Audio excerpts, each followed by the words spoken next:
You know, I have been an activist for longer than I've been an actress, which is a lot because I've been an actress for 21 years.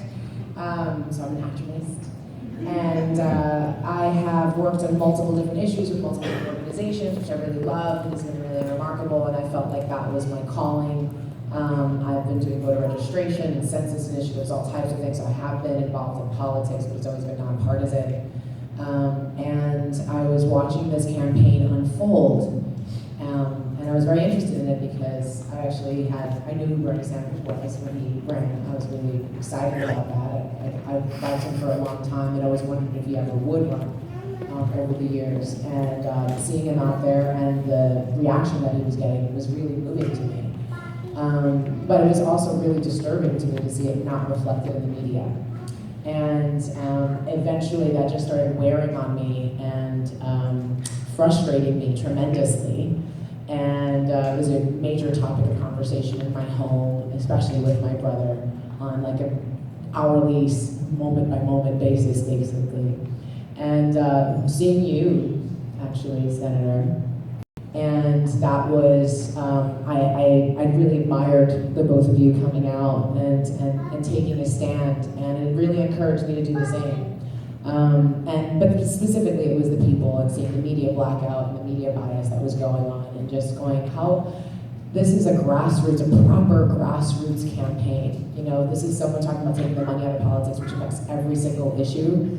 And he's standing and taking the risk solely on being supported by the people, taking $3, $27 out of their pocket and supporting him. And this is a 74-year-old Democratic Socialist from Vermont who does not have a brand name or a household name, and he's taking that risk on his campaign to do the thing that the general accepted philosophy is that you can't do it that way, that you need to do the super PACs, you need the lobbyists, you need the special interests. And the fact that it was growing and people were paying attention, and it just really, really moved me. The fact that the other candidate didn't feel like she could have faith in herself and her own campaign and her own record to do the same. That she had to use every loophole and launder and do and just take every opportunity to just take advantage of every negative, terrible thing from Citizens United and beyond was just, to me, just going, you don't have faith in your own campaign, I don't have faith in your campaign. I'm going with Bernie Sanders and I'm going strong.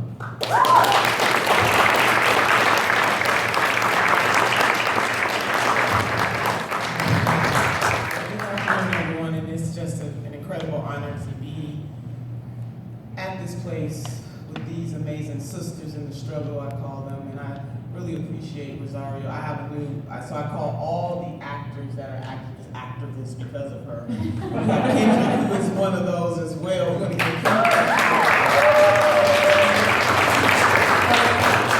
for me, it was, I think Rania kind of alluded to this. In 2014, I ran for Secretary of State in the great state of Ohio, and I was, feeling some type of way coming off of that election, and I was approached by Ready for Hillary, and just to, get ready for Hillary, and I had no problem with that. I did help Ready for Hillary, but along the way, my consciousness was piqued. And when Gloria Steinem talks about how the girls are following the boys, which I would say was the other way around, but boys always following the girls. Can we get sisters? Can we get something like that? But I must say, it was my hubby who did say to me, baby, I think you should take a look at Senator Sanders. I know you are aware of him, but I don't think you really know him, and this is your candidate. He has the same righteous indignation for the people that you have. He stands up and fights, and I think, I can't tell you what to do. I think this is your candidate, and I did that. And I started researching the senator a little deeply.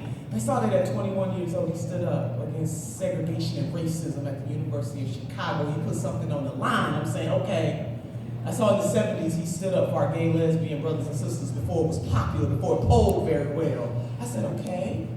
And then in 1988, before many of you were born, he had the courage to go up against the Democratic status quo to support Reverend Jesse Jackson and was slapped in the face because of it. I said, okay, this, I'm feeling this. But it was really the juxtaposition of my life story that really convicted me, where I could no longer sleep and I had to come out in full support of him. So although I did help Reddy, I never did formally endorse, but let the media tell the story a different way. But this was it for me. I'm the oldest of 7 children, and my mother died an untimely death. She died at the age of 42 years old with her dreams deferred. And she didn't have a life insurance policy. She didn't have any money in the bank. And I'm the oldest of 7 children. I'm 22 years old, and my baby sister is 12. I'm married and have a son. And when I started to think about my mom's life, how hard she worked as a single mama, trying to do the very best that she could for 7 children. And I thought about how she would cry herself to sleep during Christmas time because she could not afford to buy gifts for 7 children. And to see her die in that way made me have a flashback. And when I juxtaposition her life with a man that says, the working poor in this country deserve a living wage, we're gonna raise it to $15 an hour. That the young people in this nation, no matter who their parents are or not, whether their parents are dirt poor or ultra wealthy, deserve to have access to higher education in this country. Being a first-generation college graduate, and although my mother never lived to see her eldest daughter accomplish some pretty incredible things, I heard her voice say to me that this is it. You got to keep standing up, and this is the candidate to do that. And so I was convicted by a man that has heart-soul agreement. And similar to the Congresswoman, all the while that I was supporting Secretary Clinton,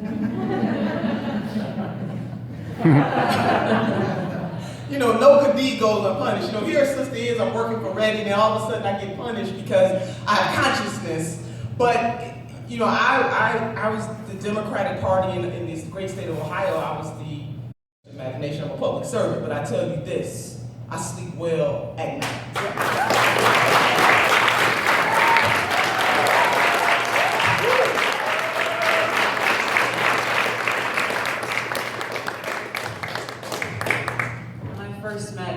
I swore I would never speak after her. I knew I chose the wrong seat. Aloha to all of you. Aloha. I just got off the plane from Hawaii about an hour and a half ago, and I'm so glad that I could be here to join these wonderful women leaders, activists, and all of you.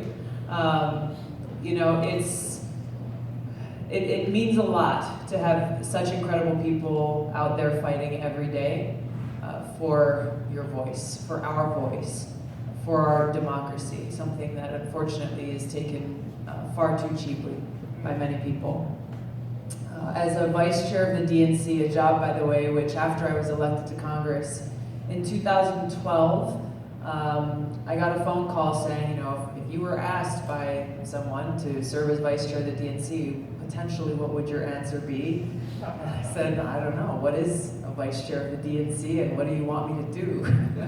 I didn't know anything about it. It wasn't a job that I sought out, but I was asked to serve, and I have, and I did, to the best of my ability, to try to open up our party, to bring more people in, to be able to increase voter engagement and diversity and all of these great things that both our party and we as a country stand for. As we began the presidential primaries, I think like so many of you, I was very uncomfortable with the idea of no competition and no choice in our Democratic primary. So once the primary began, I didn't know Bernie Sanders. I'd never met Bernie Sanders. I saw him at a few different things. I said, okay, hey, we're actually gonna have a conversation about issues that matter.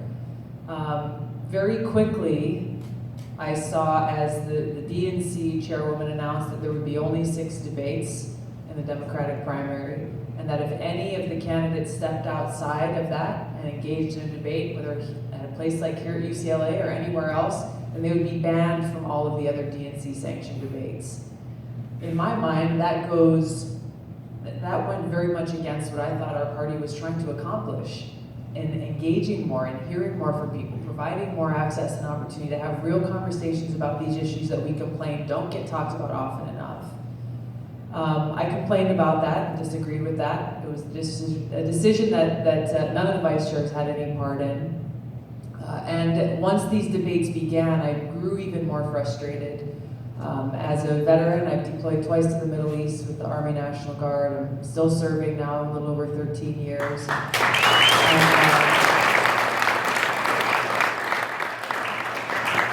saw how there was an incredible lack of attention and seriousness being brought to the issue of the cost of war. And for myself and for a lot of people that I know and that I've served with, this is the central core great responsibility that a president has, is to serve as commander-in-chief, to carry that responsibility of making that decision of when and where you send our sons and daughters into harm's way, making that most important decision and having the judgment and foresight to know sometimes that military action may be necessary to keep the American people safe, but just as importantly, having that judgment to say, no, we will not send our military into this. We will not intervene in these conflicts that have nothing to do with our security. And because there was very little conversation being given to this, like Nina, I started looking into a lot deeper what are the positions? What is the history? Where have these two candidates been on these issues? What kind of judgment do they exercise? And when it came right down to it, I saw the necessity for me to step down from that position as vice chair of the DNC so that I could talk about not only my own experiences, but just how important these issues are, and to provide that contrast and information to people as they went in and were casting their votes about the contrast between Secretary Clinton and Senator Sanders on these issues. People were surprised in Washington that I made that announcement the day after. As Bernie says, he was devastated in South Carolina. Is he devastated? Decimated, one of those two words. But I knew that I couldn't wait any longer because there's so much at stake in this election, because people needed to be armed with correct, truthful, factual information before they went in and made that very important decision. And that's why I'm here still, and I'll be here through the end of this thing to make sure that folks know.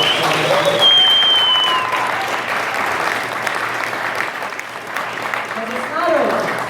It's not even close to being over. Thank you very much. I'm so honored to be at this table right now. Part of me feels like I don't deserve to be here. I joined this campaign because a few months ago I was having a conversation with Susan Sarandon, who is another incredible activist, about other things. She was in Greece working with Syrian refugees, and I asked her if she needed any help with that project, and she said, I don't, but I could use your help with the Bernie Sanders campaign. And I said, okay, what does that look like? And she outlined it for me, and she was like, do you support him? And I was like, yeah, I support him.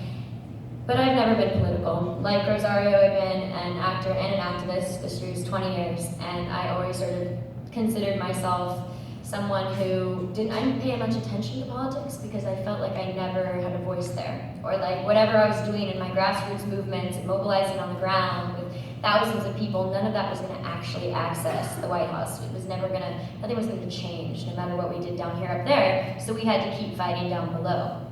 And then I started questioning, all right, well, and Susan was like, you should go out on the road, and I talked to the campaign, and they were like, it'd be great to have you on the road, you're a young voice, we could use your voice in this campaign, and I had this big hesitancy, and it had nothing to do with being an actor and how people can look at actors when they speak out. It had a lot to do with feeling like I wasn't educated about politics in America, and like I didn't know anything about politics in America. Then I started looking at that, and I was like, all right, well, I'm a 24-year-old woman. I didn't go to college, but I went to high school. I graduated with 4.0. I got straight A's, so I was paying attention. And I know nothing about politics in our country. What kind of a democracy is that? So then I started feeling my questions about democracy and what democracy looks like and what democracy means to me, and how I feel, and how I started noticing that America is not functioning as a true, proper democracy right now. And all of our voices as activists, as people on the ground, aren't being heard up in the government. And we have somebody for the first time that I've ever recognized who, for 50 years of his entire political career, has acted with integrity and honesty and has been truthful. And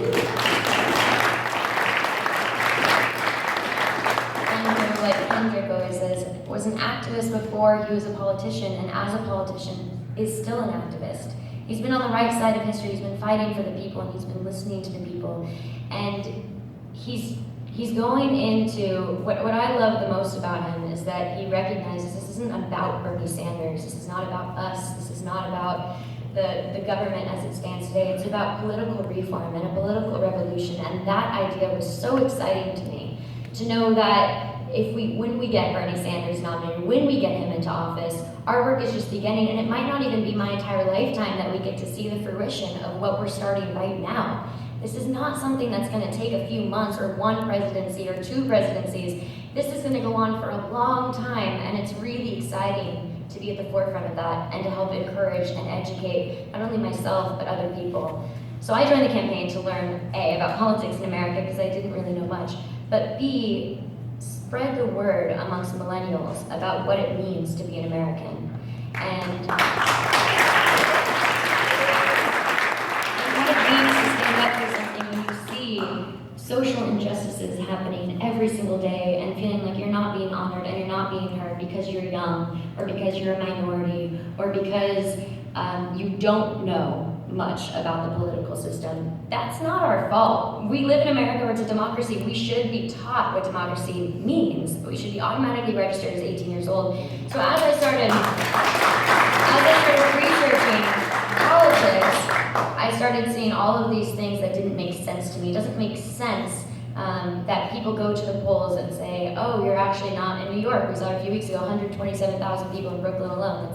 I was on the ground. I don't understand how it happened. But people went to the polls and were told that they couldn't vote and were given a provisional ballot or had to sign or fill out an affidavit. And these things don't make sense to me. I'm a common sense thinker. I'm not necessarily an intellectual. So I'm on the ground trying to make common sense of a country that prides itself on being one of the greatest countries in the world, and yet people are suffering every single day, and the margin between the 99% and the 1% is just getting larger and larger, and a lot of that has to do with politics. So I wanted to represent, I guess, myself and represent a lot of young people and say that our voices matter and encourage people to educate themselves and to have our voices heard. And now we have somebody who's listening for the first time.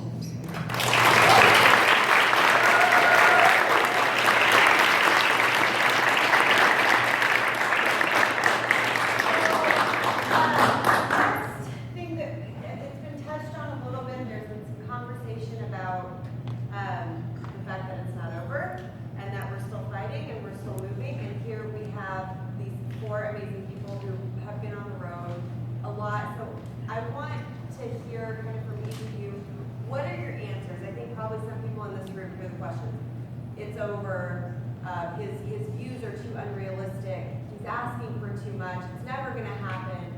So Senator Turner, let's start with you. What do you tell people when they are sort of being naysayers? You know, I don't know about you, but I don't want a leader that thinks small. I want a leader that thinks big. Robert Browning once said that a man's reach should exceed his grasp. That we live in a country that prides itself on making the impossible possible. And that really is the foundational principle of Senator Bernie Sanders' candidacy, which reminds me a lot of Congresswoman Barbara Jordan when she once said, what the people want is simple. They wanted America as good as his promise.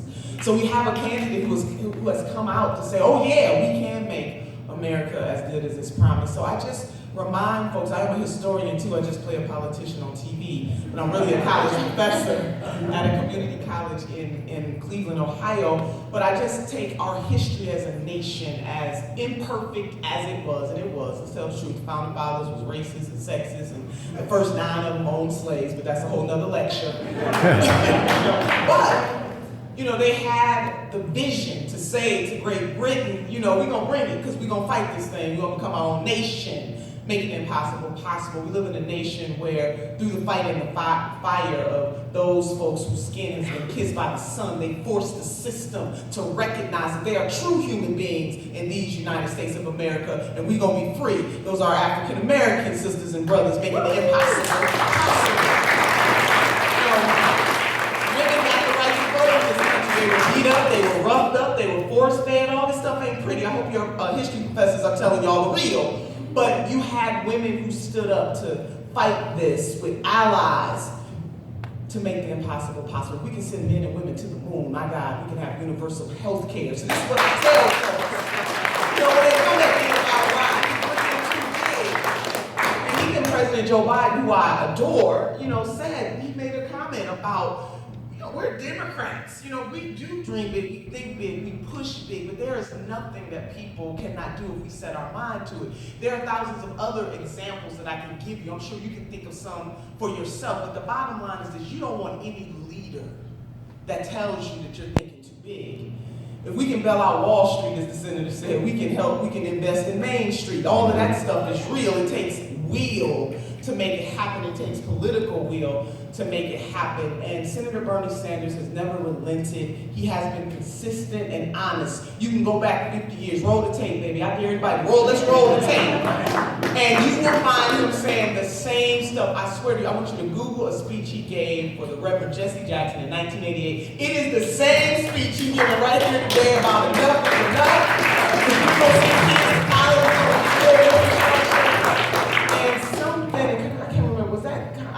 Senator Durbin or Senator Schumer, who was just on Morning Joe. I don't remember what senator it was, but he said something very important when he said, you know, he said, Bernie's been saying this stuff to us in the Democratic caucus all this time, and we kind of just shrugged at it. Now, I'm paraphrasing him, but he said this on Morning Joe just this week. He said, but now Senator Sanders, I always call him Senator Sanders, he's taking his message to the people. And the people are listening, and they're rising up, and they're paying attention. They are awake. I don't know about you, I'm never going to be saying. I can't go back there. I might be a baby to stand. Because I'm a rogue Democrat. Now, I know how much they would love for me to lead this party, but I'm not going anywhere. I'm in rogue all the way.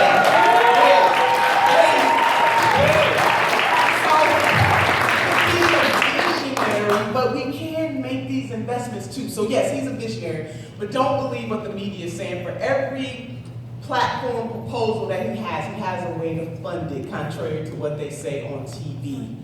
That we didn't bat an eye and bailed out Wall Street. And we can do the same thing for everyday Americans like those of you in this room and like us. And so for me, it can happen. Whatever we dream to happen, whatever we're willing to put our sweat equity behind, can happen. And the senator understands that he's not going to just walk in there and snap his fingers and it is going to happen. How many of you know that he was dubbed the Amendment King? He got more amendments through Congress than any other. So that takes negotiation, that takes being able to work across the aisle. He was the chairman of the Veterans Affairs Committee in the Senate, and he worked with Senator John McCain to get the most comprehensive veterans bill passed in about a decade, or maybe even 2. So it's not just that he's dreaming big, he understands that there has to be a way to get these things done. But ultimately, he said that if anybody will resist lifting the people, that he's going to go out to the people to get them to say to their elected representatives, either you support us or you got to go. Yeah, right. You got to go.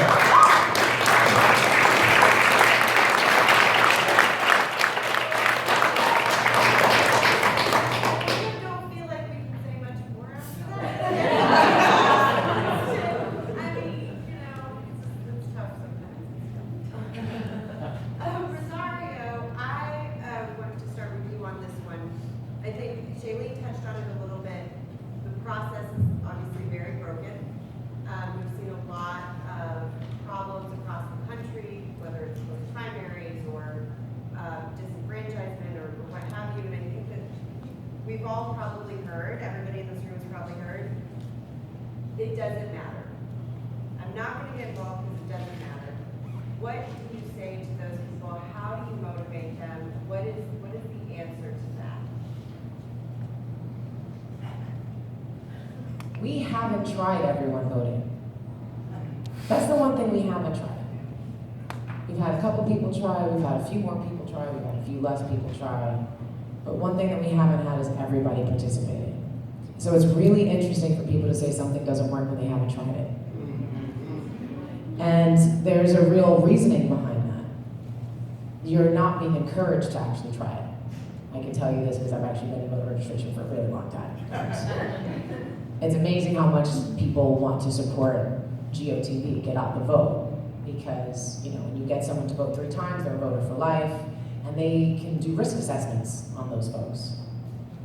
So they want to be able to know that they're spending their money in a proactive way to get the candidate that they've put millions upon millions of dollars behind and see if they can win at this game.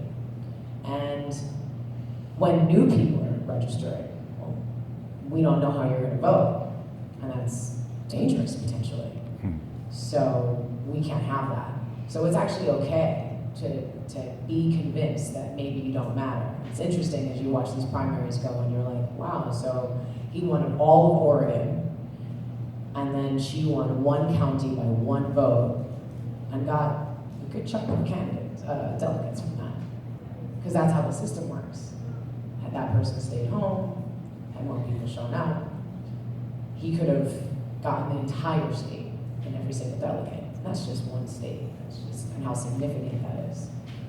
I've done campaigns, have people have to collect votes online to do great things and win prizes.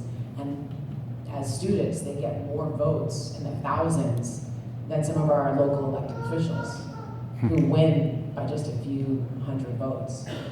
And these are the people that figure out, okay, how do we redistrict this area, which can change how effective your voting is. That can change and marginalize the effect of demographics changing and having a swing vote that they obviously don't want to happen. Can affect how your schools are taken care of, the hospitals are taken care of, your roads are taken care of. Those are the things that you most complain about that are most close to you are those folks in those local positions, and most of the time people don't turn out for that, let alone the general election every 4 years, but let alone every 2 years. And so it's really fascinating watching that and seeing people's discouragement, seeing how the narrative plays over and over and over again. And for me, one of the things that I'd love to really get into is media literacy. It's something I've wanted to talk about for a very long time, over many years, especially as actors, and to see the kinds of things that they want to talk to you about and put a microphone in your face to talk about, rather than the things that are real important. And it's been really fascinating, getting arrested and seeing how people talk about it. At Democracy Spring to overturn Citizens United and restore the Voting Rights Act, with Democracy Awakening. It's fascinating to see how, we'll get into this, but at the Nevada Convention, someone picking up a chair and then putting it back down turns into Deborah Washington Schultz saying unequivocally, they were throwing chairs, plural. Not one chair was thrown, but now all of a sudden multiple chairs have been thrown. To the point where we almost weren't able to put this panel together, and because they were afraid of Bernie bros coming in and there being violence, when we literally just had a panel here 2 weeks ago and did voter registration on the campus and nothing happened. We've been out there, and I'm talking crowds of 20,000 people with 10,000 people outside, and it's peaceful. It's cold, and people are hugging each other and smiling and laughing and feeling a part of something really positive and beautiful. So that's what I feel like my job is to encourage courage and to feel like, you know what, maybe you're right. Maybe your vote will make the difference. But there's millions of people like you feeling like that, and then all of a sudden that's pretty significant. So I encourage your courage to register and to vote, and to do that with everyone else around you that you know. Encourage you to have courage to have these conversations. One of the reasons why I've been loving doing all of these panels is to show people how you can dialogue about these issues, how you can communicate about it, how you can get into it, and you can explore and learn without it being toxic. Because unfortunately, the way that we see how this whole process works is on television with a bunch of people, because of ratings, argue with each other. And I can tell you, I go to the White House Correspondents' Dinner almost every year, and they're all friends. It's a show. It is straight up entertainment. And you're being duped by it, and you're being dismayed by it, and you're being discouraged by it, and it shouldn't be working, but it is. And these narratives of the Bernie bro narratives, which are sexist, racist, because I don't know when Bernie made me white, and male. But it's also a consistent narrative, because this was a narrative that was also pushed the last time the other candidate ran for office, with Obama boys. And it's really interesting to see how those narratives keep getting pushed out. The more sexist, and racist, and offensive, and violent the other side is, the more that they tell us that we're the ones who are being those things. I'm sorry, but the only violent person that I know of in this campaign actually was a Hillary supporter who attacked and assaulted a Bernie, but I don't see that being on the news over and over, shockingly for some reason. And what I think is we're at a really critical and interesting time. You know, there's been discouragement over the years, many years, to disenfranchise people. We're going to go, okay, so we're going to create a film called Reefer Madness to demonize marijuana, not because it's actually dangerous, but because of this person's bottom line and his business that he wanted to protect, and he wanted to make sure that hemp was made illegal. And now it's still a federal class 1 drug, one that Bernie Sanders wants to take off of that list, because you've got Wall Street folks and bankers that are still too big to fail, bigger than they were, who caused an economic downturn that the entire planet felt, ricochet across the world. What we do here really affects everyone. And not one of them went to jail, but a kid with marijuana gets stuck in jail and disenfranchised for the rest of their life. They don't get to have a voice. That voice is taken away from them. That is calculated. These are political maneuvers to keep people suppressed. And right now, one of the greatest groups that are being marginalized are independents. People are saying, this isn't a sports team. It shouldn't be about party loyalty. It should be about the greatest candidate. And this generation that's growing up right now that's used to having multiple choices and saying, I should be able to go have diversity to choose from and have a real choice here, and it not just fall into, I just have to conform into the narrative you're telling me. Well, it's really wonderful that this generation in particular is the accepting generation, not the one that needed to be preached tolerance to like our elders. This is the one that's going, no, actually, it sounds kind of familiar, this word conform, but I think you meant reform. And it's been really encouraging to me, so I want to talk even less about the idea of people not showing up, and I want to talk about how many people are. The people in mass who are registering themselves and registering the people in their communities and their lives, because this election means so much to them. I've never seen that before at this level. And it's been remarkably encouraging to make me feel and understand that this is a movement and not a moment. And we are at a really critical time right now where we're in a new century. And so they will tell us that this is McGovern or Nader or any of these other times in the past where we gotta be really careful. We can't have a third party candidate. We can't have all this. We just gotta fall in line. Well, I'm sorry you keep reading the last paragraph of that last chapter, but it's time to move on. It's time to turn the page. And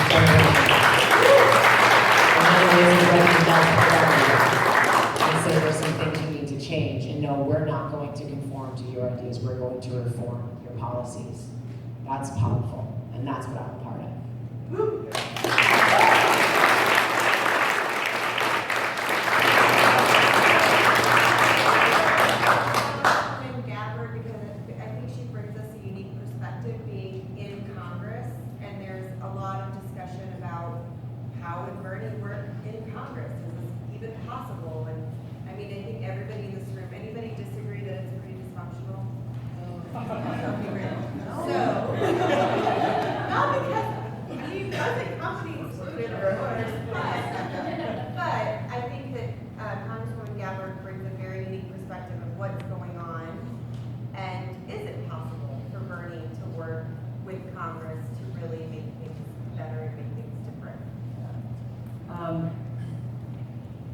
Rosario was very eloquent, and it speaks to the heart of this issue, which is the power of people.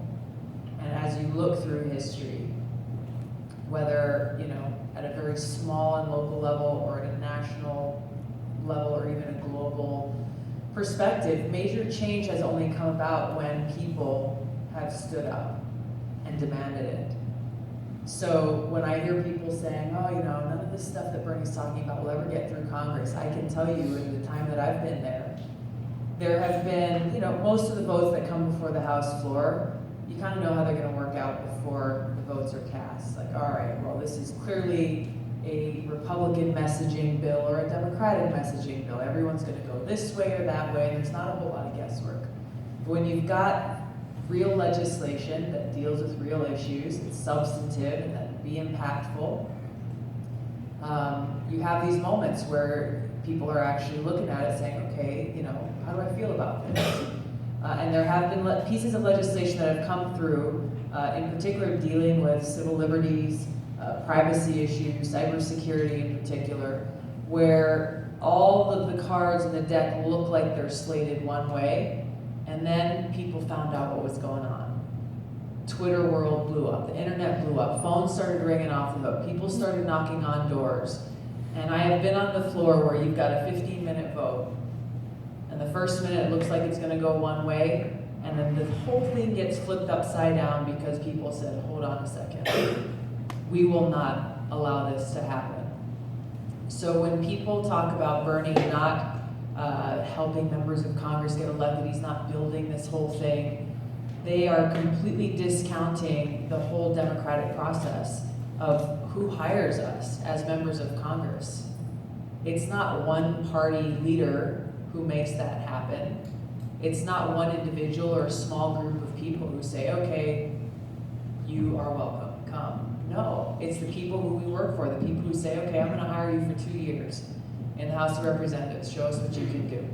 And we're up for, review every 2 years, 6 years in the Senate. But these are the people who we're accountable to if the people stand up and actually hold members of Congress accountable on these issues as they come up, during election time, as they come up. And that's really where, that is where the power is. That is how President Sanders will get things done. Because of this incredible movement that has grown from him capturing this attention from our country at this current time. After I was at the Prospect Park rally in New York, and it was incredible to see, and the very next day on CNN, they're saying, oh yeah, Bernie had another great rally. I was like, no, just stop for a minute here. There were nearly 29,000 people gathered. Not because of, oh, there's a main attraction and Bernie's just there. Oh, there's a rock concert, but then Bernie's gonna take like the PS footnote. No.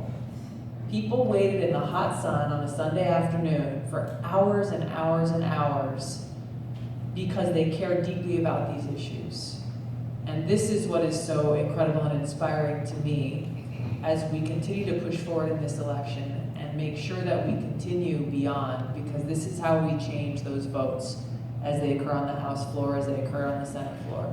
This is how we turn things with the people who are currently in office, by people standing up and saying, no, that is unacceptable. This is how you can best represent your district and our country and make sure that our voices are heard.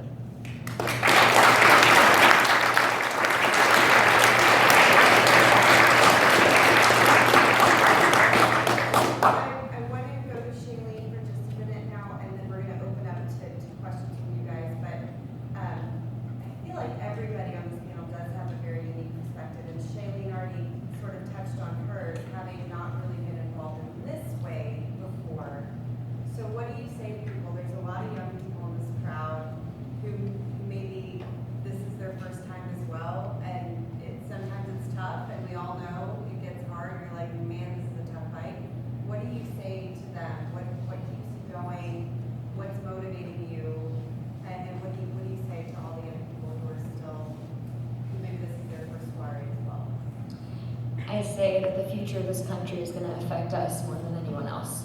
And it's going to affect our children more than anyone else. And that if there's any movement that you've ever felt has called to you, whether it's current movements like Black Lives Matter, or the feminist movement, or climate change, Bernie Sanders has given all of us a platform, so all of those movements are united. No positive movement in this country is alone anymore, and that is everything. That is major because the people are united. Also, it's exciting. It's exciting to step into something that is completely foreign and something you don't necessarily know, because there's millions of people in our country who are doing it. again, we're not alone. And I think that's the important message to remember. It can feel isolating to not know much about our political system, or to feel like, oh, I registered as a Democrat and I went to the polling location and they told me I had a friend, Zoe Kravitz actually, who was registered as a Democrat, who has voted for Obama, and went to the polling location in Brooklyn and was turned away because they said, oh, you're registered as part of the Reform Party. And she was like, what's the Reform Party? I know nothing about that. So it can be discouraging because you're constantly, all odds they tell us are against us. But like what everyone has been mentioning, true change doesn't come from conformity. True change comes from people sitting together and saying enough is enough. And that's what people in this country are doing. So I think the biggest word of encouragement is to know that we didn't win, women didn't win the right to vote by staying silent or by conforming. Civil rights movement, that fight wasn't won by staying silent and not mobilizing, or I should say the ongoing civil rights movement. Because it's still really hard for a lot of people in this country to vote, even when they are eligible to vote legally. To be, and I might be incorrect, but to be able to vote in this country, you just have to be 18 and a US citizen, right? Yeah, so why are millions of people being told that they can't vote? And it makes no sense to me. Yeah, I think the best word of encouragement is to know that you're not alone, and to know that you want to be on the right side of history, because this is bigger than us, and what happens in America affects the world. It's not just about our country, it's not just about our small communities.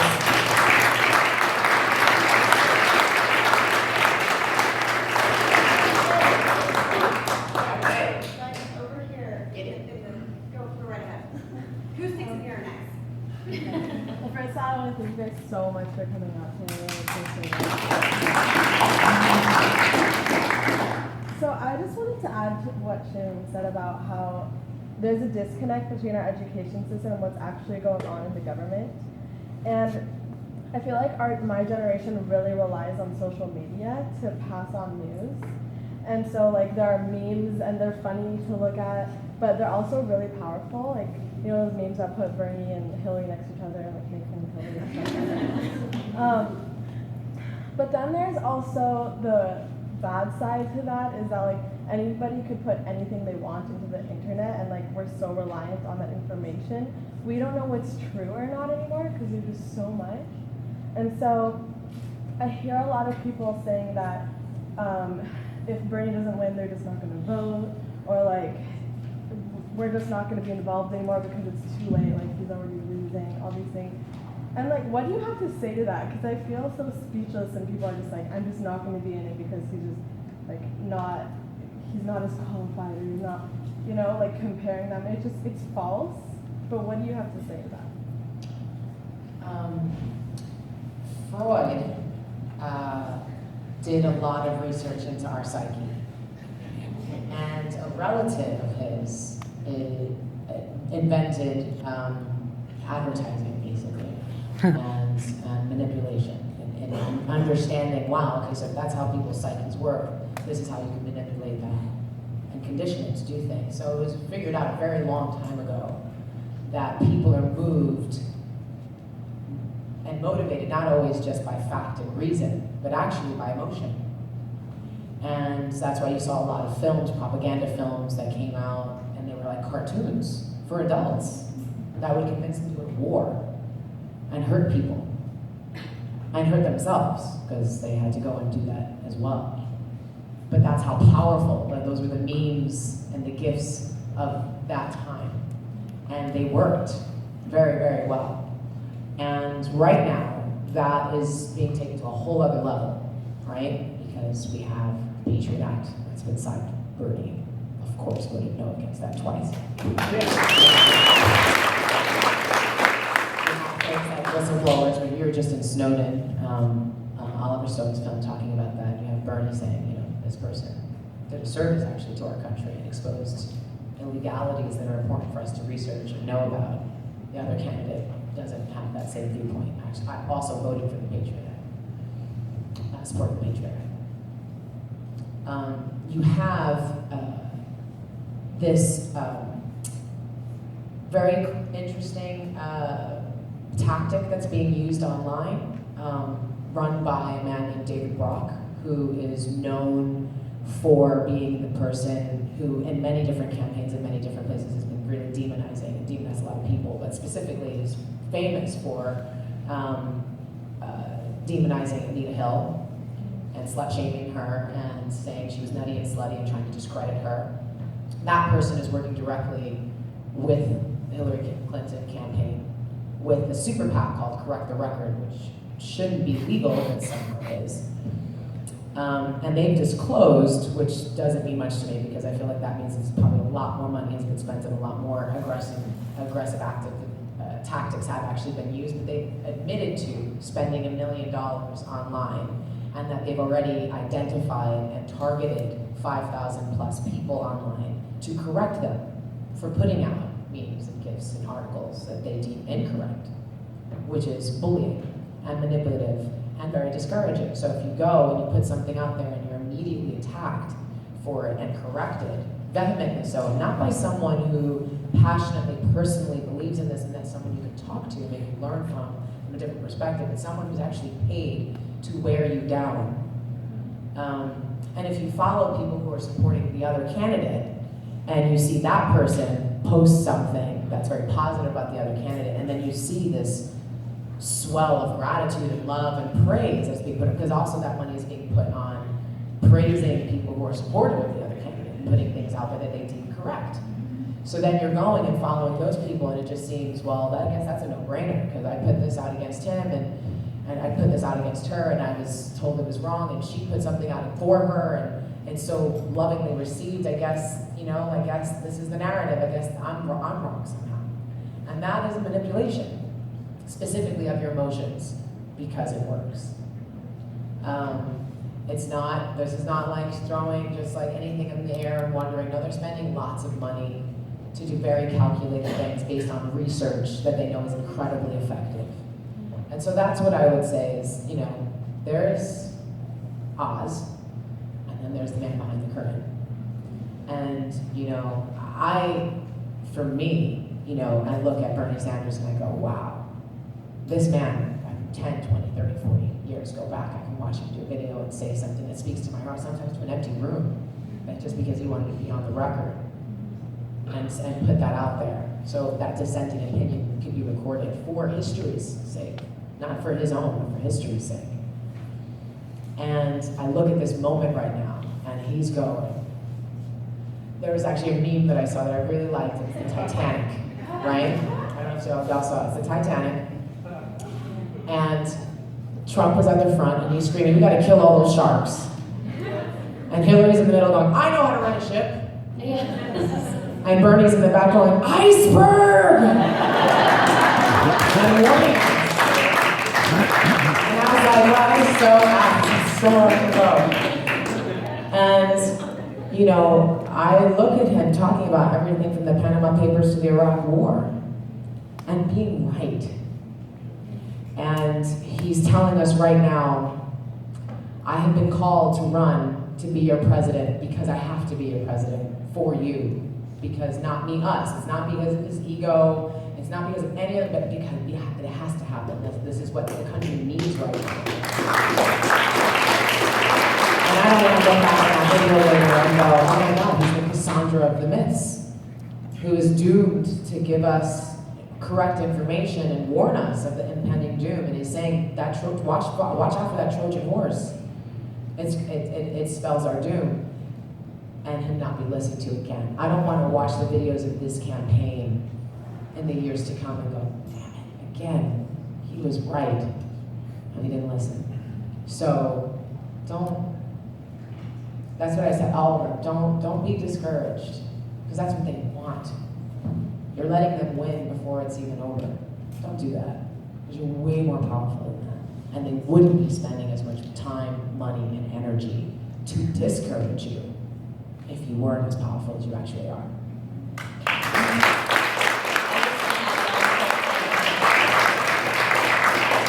We talk about technology and how it can be positive or negative, and you do talk to people who are like, well, I don't know about Bernie, and I've seen all these things online, encourage them to just watch his videos. Encourage them to watch what he has to say, not what other people are saying about him, not how the journalists and the pundits and the media is covering him, but what he says, whether it's from what he's saying right now or what he said 40 years ago. And I think that's the most powerful tool in not trying to convince someone, but trying to empower and educate someone about who Bernie Sanders actually is, because there is so much bias out there and so much BS. So just encourage them to watch his own videos.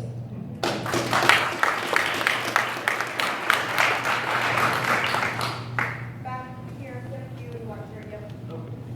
Stand up, thank you. Hi, so I'm a soldier for Bernie. I was in Nevada during the caucus, and I was in Arizona during the primary. There's a very widespread criticism that primaries, or the whole democratic process, has been rigged against Bernie. There have been rigged primaries. From my vantage point, I'm just a citizen, and all I have access to is the media and what I see with my eyes. And it looks like it's rigged. But you guys have been on the inside. What's going on? Great question.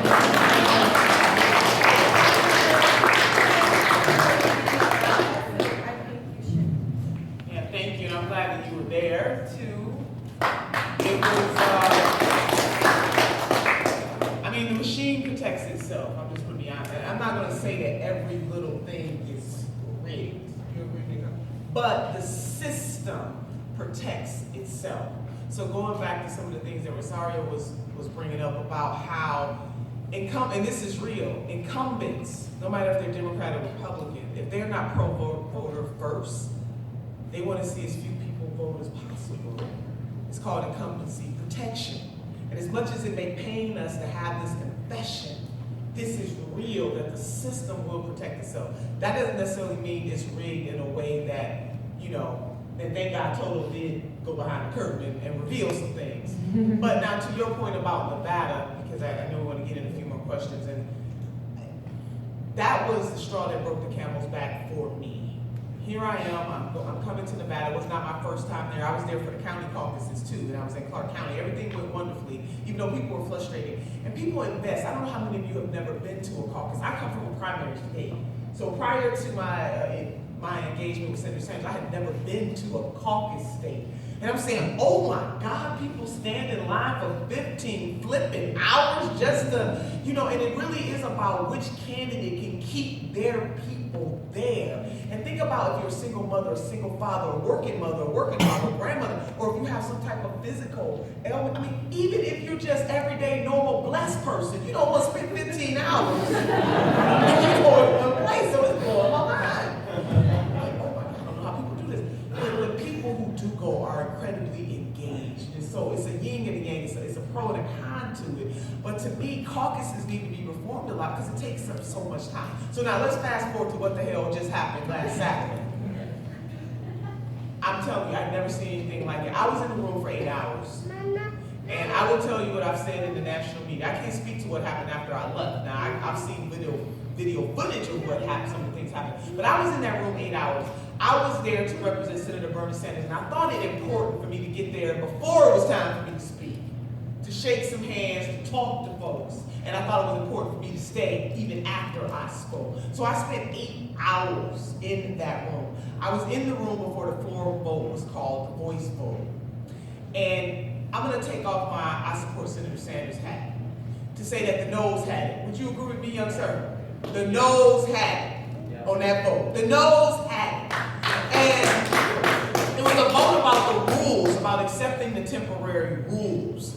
Now let me go back a little bit. As soon as I hit the room, of course people knew who I was, and they were already complaining about the process. But I'm the outsider coming in, so I try not to speak to stuff I don't really know about. And I'm trying to encourage people that no matter what they think, they already thought that the system was rigged before they even walked in the room, and with good reason they thought that. So the vote on the floor, the noes had it, but the chairwoman ignored that, hit the gavel, and basically said what I have to say is the final say. So some of Senator Sanders supporters, not all, because there were almost 5,000 people in the room. Some of his supporters, this wasn't a rally, these were delegates, they were there, this was a convention, these were people there on both sides there to take care of business. They got up and they walked up to the front of the stage. They didn't storm the stage, they didn't try to hit anybody. They just said, boo, this is wrong. They spoke a little, French. I mean, they made it known. So it wasn't necessarily pretty. I want you to picture Parliament. Just picture Parliament. They get up there and do the thing. If you haven't seen the Parliament, I watched them and they're like, ooh, I wish we did this in America. The system would have all kinds of fun. They stand up and get down. So I'm thinking I'm in an old-fashioned Parliament. I'm like, okay, this is people came to roll. But what people really want, they want to be listened to.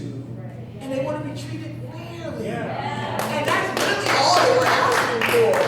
So our wonderful, illustrious colleague, Senator Barbara Boxer, she gets up there. Right, that happened. And I'm going to tell you something. I didn't like that because I guess because I am part of the decorum of the system, I understand how it's supposed to go. And I tried to put myself in her position that if the Clinton supporters had booed me when I got up there, I would not have liked that. I want you to kind of flip it.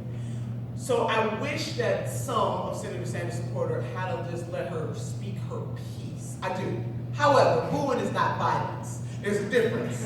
And she put gasoline on the fire, in my humble opinion. She said you can boo yourself out of the party, we've already won, all of these really condescending things. And I know how many of you have seen this on video. The illustrious senator is walking out with police and she's blowing kisses and flipping the bird.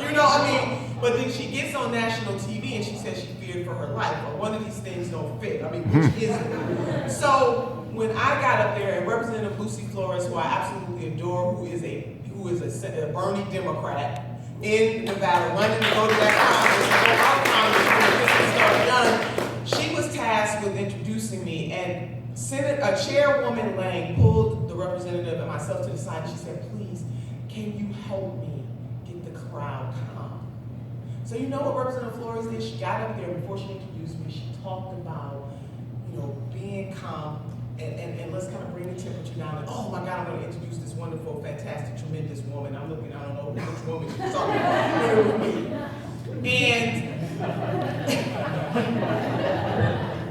And then I did the same thing. Now, listen, sisters and brothers, I could have got up there and said, damn, storm the torpedoes. What I saw was wrong. Let's bring it. Let's do this thing. We're going to make it hot in here. We really going to make it burn. We really going to make it feel burn.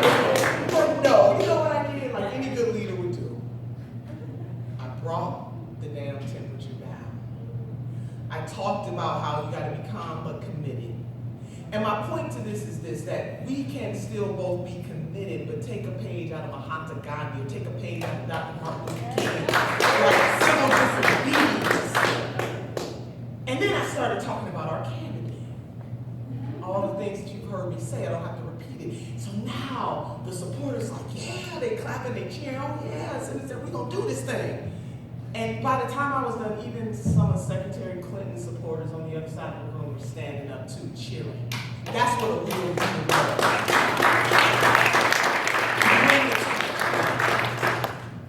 Turns out there were no chairs thrown. As Rosario indicated, a man picked up the chair. He was a little bit emotional. Somebody put the chair down and they hugged it out. That's the truth. Senator Sanders shot, one of his offices in Nevada was shot at. I went on national TV, I talked about that. You would have thought I told them that somebody, I don't know, they just totally ignored what I just said. Now, somebody did leave vicious voicemail messages on the phone of Chairwoman Roberta Lane, which is wrong. Wrong, it's cowardice, you don't threaten people, you don't threaten their family, you don't do that kind of stuff. Senator Sanders disavowed all of that stuff. He's been saying all along on the campaign trail, violence is not acceptable. He said, I want people to exercise their First Amendment right, but I want you to allow other people to speak. But I'm gonna tell you what I said on national TV. He's not grown folks' daddy, okay? He got their father. So he don't control how grown folks respond in a certain situation. And so what really took me over the top, can I just be honest? What really sent a sister over the top, because I try not to go well.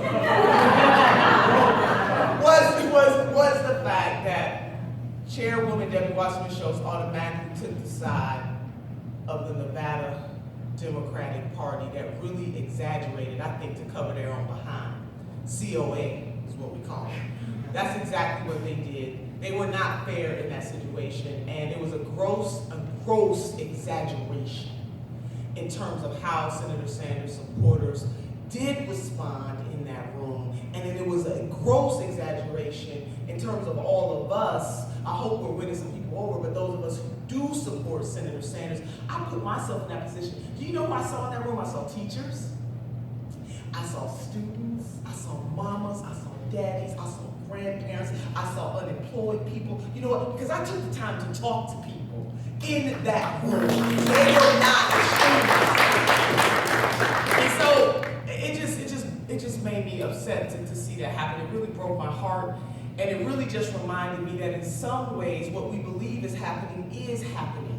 That chairwoman of that party, of the Nevada party, should not have shown bias in that room, but she did. And we as Democrats somehow don't have the courage to call it out. It was real. That booing is not violent, but shooting up somebody's office is. That we don't know whoever left those vile messages against Chairwoman Lang, as much as I disagree with how she handled that room, they may or may not have been supporters of Bernie Sanders. Anybody can pick up the phone and talk smack. You don't know who they were. You can blame that on our head. So, Ronnie done got up, so I know what that means. I just gotta tell you, I'm just feeling some type of way, and I try to be such a team player. You feeling me kind of? I try, but there comes a point in time when you just gotta stand up and speak truth. And so I'm just all the way over it now. So I just went all out and just said, look, okay, when you are a leader, especially a leader of, you have the responsibility to be referee to seek the truth. My grandmother used to always say this, that there are three sides to the story, young people. I'm gonna tell you, your side, their side, and the right side. Yep. Their side, your side, and the truth. And it's somewhere in the middle most of the time. But to blanketly take one side, to label all of Senator Sanders supporters as violent, is vile to me, and it's undemocratic. But again, it's creating a narrative, right? Because what it does is it swallows up our time and our energy to talk about that rather than what actually happened. That frustrated people who stood online for so long, who stood in there for so long, not having access to food, people getting turned away because they had switched registrations and all types of things so that they can get away with not being investigated into. And that's what we have to stay vigilant into. You know, when things like this happen, you know, my dad's very cynical, and any single time something would happen on the news and they'd be playing it over and over again, you go, I wonder what's really happening. And I'm seeing it, I'm parroting network to network to network, this trivial thing, and sometimes even big things like the bathroom law, but it's like, what else is happening right now that is being like this huge narrative? Because there's major things with the Panama Papers and people like the PM resigning from Iceland after 3 days of protest because his name appearing on that, and the Panama Papers, like there's revolt that's going on there, the Egyptian uprising, there's stuff, Occupy movement, people marching to prevent a war in Iraq that was ignored. Oftentimes, if you actually looked at what was actually on the news at that time, it was minuscule. It wasn't news. It was a distraction. And that's the stuff that we have to stay vigilant on. We're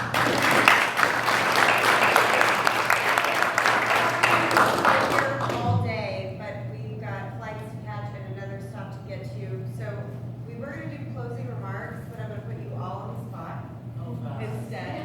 This will be fun. So we're going to go down the line, and each of you are going to give the top 3 words that describe Bernie Sanders to you. Oh, come on! Just 3 words. It's for time. I'll start. Integrity, conviction, and focus. Nice. For me, it's heart-soul agreement.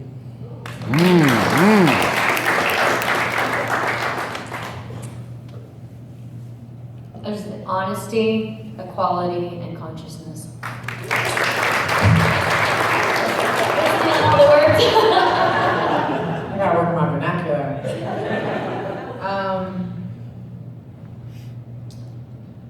humility, courage, tenacity. Awesome.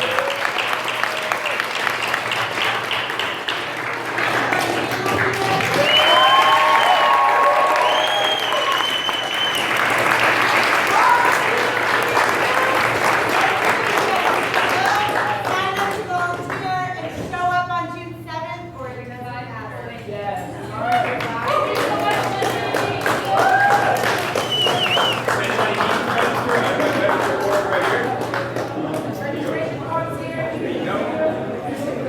the last day. And tomorrow.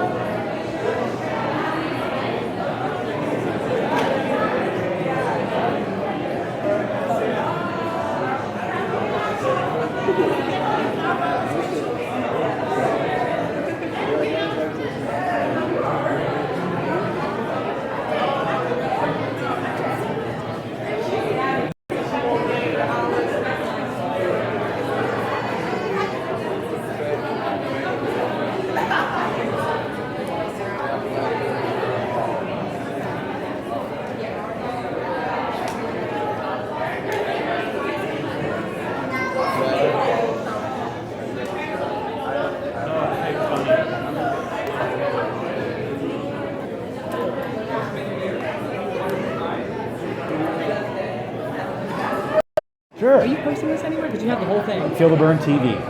FeelTheBurn.tv is my YouTube channel. FeelTheBurn.tv. Yep. It's went out live, and it'll be up there as soon as I stop. Perfect. And I'm cutting a piece together for. I'm working with Benjamin Dixon Show, Progressive Army, and there'll be a piece on our show Thursday night on Project Sanity. If you go to the Benjamin Dixon YouTube channel, you'll find Project Sanity. Okay. But Feel the Burn TV, you'll get the whole thing. Perfect. Thank you. Cool. What's your name? Vicky. Vicky. Defense Office. Awesome. Fantastic. Thank you very much. Thank you. Indeed. Nina's a little busy up front. I'm going to hang out here, see if I can get a little interview with her before she takes off. That was it, guys. That was great. A little, probably about 100 or so people here today in UCLA for this Rock the Campus event with Nina Turner and Rosario Dawson and Tulsi Gabbard and the other young lady slips my memory right now. But great panel, great to hear about Nevada. I'm going to cut a piece together for Project Sanity on Thursday night from this event, and some of the other stuff that's going around town with Bernie. I'll be down in Santa Monica tomorrow for the Sanders rally there, and hopefully get to Lincoln Park. If I can get my Volt to work, it died on the way over here. I had to grab an Uber. But we'll see you soon. I'm going to try to grab an interview with Nina, and we'll see it for FeelTheBurn.tv. Follow me at Twitter at FeelTheBurnTV and on Facebook. And we'll see you at Project Sanity on Thursday night, 7 to 9.